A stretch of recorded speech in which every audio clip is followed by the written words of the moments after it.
Brooke Hash with you on this Tuesday. It is our top story here at noon with some heartbreaking news out of Hart County. A 5-year-old boy missing from Cub Run, Kentucky was found dead this morning after eloping from home. You likely heard and saw that Ian alert on your phone and questioned what an Ian alert is. It passed just last year here in Kentucky and uses the same system as an Amber Alert, but is meant to notify everyone of a child with autism or other special needs when they've gone missing and might be in physical danger. The Ian Alert is named in memory of a 9-year-old boy with autism who drowned in the Ohio after eloping from a children's home in northern Kentucky back in 2022. Our Ian Hardwitt and senior photojournalist Alyssa Newton are live in Cub Run for us here in Kentucky, where the boy was just found. Ian, you talked to Kentucky State Police. It's been an emotional morning, to say the least. What did you find out? Yeah, Brooke, I found out that 5-year-old Silas Cheerer was actually found using a drone. The search area is right behind me. It's this portion of woods next to Cub Run Elementary where we're standing right now. The boy went missing very early this morning. Kentucky State Police were a little light on details about exactly what time that was, but they said they received the alert that he went missing from the family around 7:30 in the morning. Now, the Ian alert we were talking about, that went out about an hour after Kentucky State Police found out that the 5-year-old boy went missing. Now, that alert is specifically designed for special needs or autistic children. KSP does say that Cheerer was autistic, and I want to share some statistics with y'all at home. This is actually a fairly common thing to happen. Nearly half, 49% of autistic children elope from their very safe environments, their homes. That's according to the National Autism Association. Now, as for where that boy was found, the family tells us through KSP that they don't want to share the exact location at this time or how or why, but we'll bring you those details if we find out about them. More on that later coming up. For now, I'm live in Hart County. Ian Hardwitt, WHAS11, on your side. Ian, thank you so much. We will be following this story all day long, and we'll bring you those updates live right here on air and on the free WHAS 11 app. Another alert today. Mayor Craig Greenberg has confirmed that a child here in Louisville has been diagnosed with the measles. This is the first measles case to be confirmed in Jefferson County. The mayor said Louisville health officials are doing contact tracing to find those who may have been in contact with this child. And those who have with the patient will be told what to do, and some will be asked to isolate. It has been confirmed that that case in Jefferson County is not related to the other active cases across the state. Of those, 11 people were unvaccinated, and only one person had a dose of the vaccine. The child's vaccination status is currently unknown, according to health officials. Well, we are getting a first look inside the church where 2 people were killed in a shooting last Sunday. We're also hearing from family members of the victims, some of whom were at that church when the shooting took place and just barely managed to make it out alive. Authorities said the shooter was going in looking for the mother of his children, but when she wasn't there, he opened fire on others who were inside. The incident started Sunday morning around 11:30 near Lexington's Bluegrass Airport, just across from Keeneland. Police said the suspect, 47-year-old Guy House, shot and injured a Kentucky State trooper during a traffic stop and then fled, later carjacking a car miles away. He drove to the Richmond Road Baptist Church near the Fayette County line, where he killed 2 women and injured 2 men, including the pastor. This video from inside the church shows the pews still filled with what people left behind on Sunday. Lexington police say officers shot and killed a house just behind that church. We've since learned he had open warrants for his arrest and days ago was placed on the county sheriff's most wanted list. Family members of the victim said House was in a past abusive relationship with one of their sisters and shared 3 children together. 72-year-old Beverly Gum and her 34-year-old daughter Christina Combs were killed in that incident. He shot over my son, who was in a bassinet, and killed my mother. I was holding my sister's baby because she was like, "Hold her, I'll go see what he wants." And so, yeah. And I think that's the reason why he didn't shoot me was because I was holding the baby. But I have no clue. House allegedly told his initial target, Angel, he would hurt her family. And when Angel wasn't at the church, he shot her mom and sister instead. Angel told ABC News House's addiction and mental conditions played a big role in that situation. He just had a really hard life, you know, and was addicted to drugs and a lot of stuff like that. So it was just a combination of mental illness and drug addiction and things that had happened in his childhood. He faced a lot of trauma too. So, you know, it's a hard thing. It is a horrible loss for every angle of the situation. We're told that one of the two men shot inside that church was taken to the hospital in critical condition. The other and a state trooper were stable.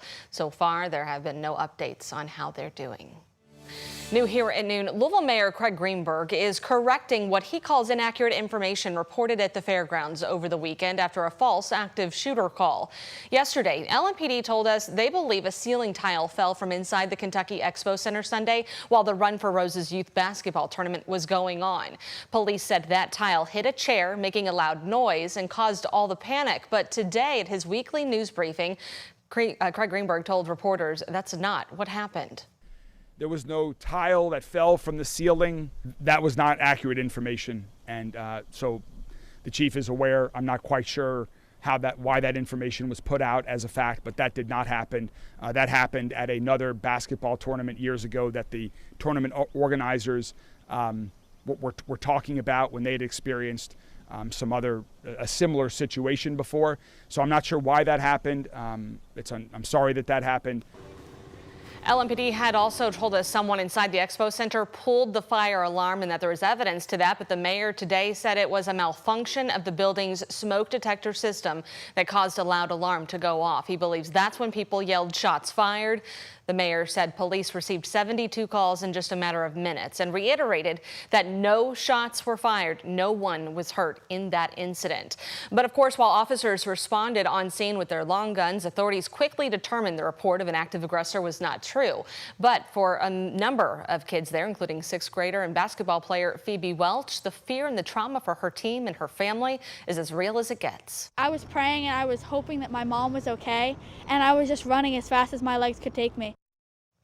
Organizers ramped up security as the precaution for the next day with full bag checks and wand detector screenings for everyone coming in. Many coaches and players told us this always should have been the norm for an event that usually draws 40,000 people.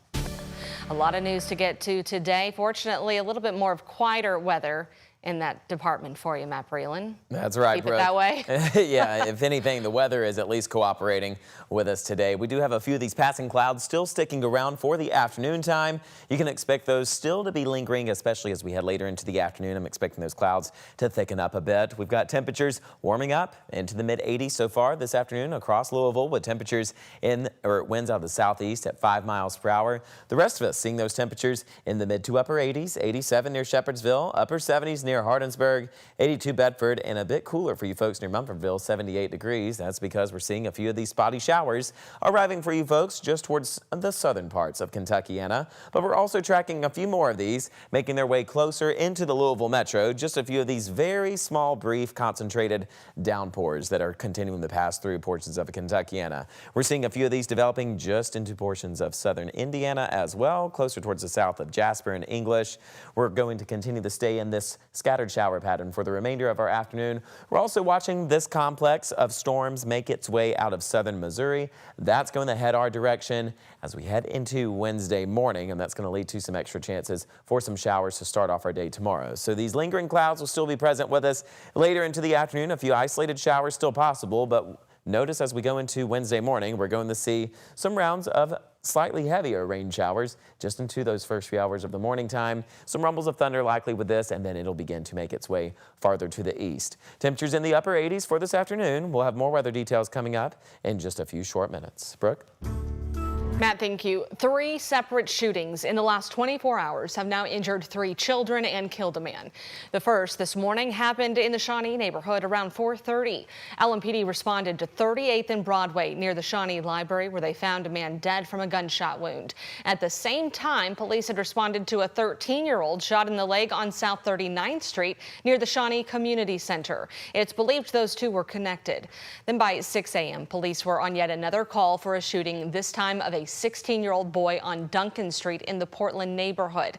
And that was just this morning, on top of a shooting that injured an 8-year-old boy last night near PRP.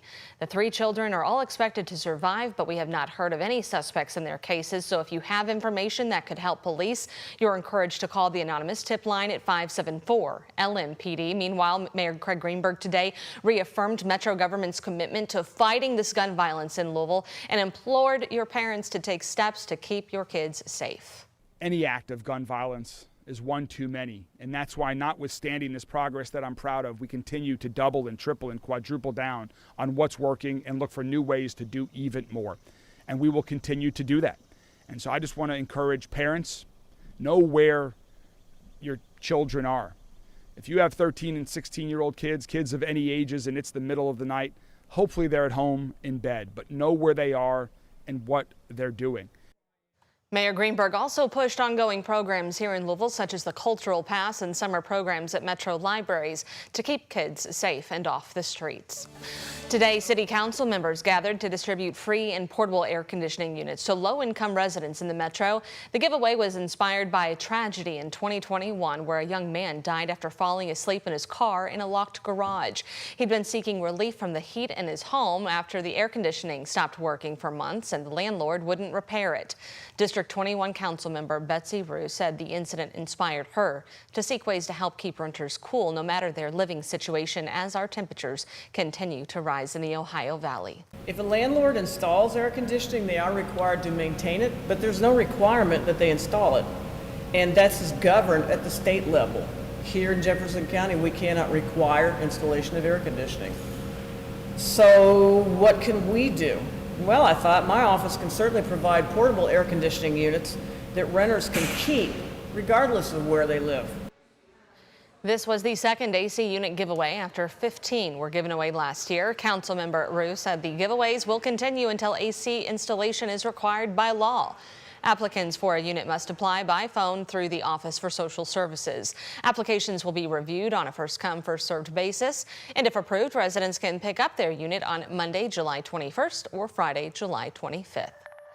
Happening today, a local pizza shop hosting a fundraiser for the family of LMPD Detective Michelle Rush, who died in June after a battle with cancer. As a wife and a mother, she also served with LMPD for over a decade and was a beloved member of the Crimes Against Children's Unit.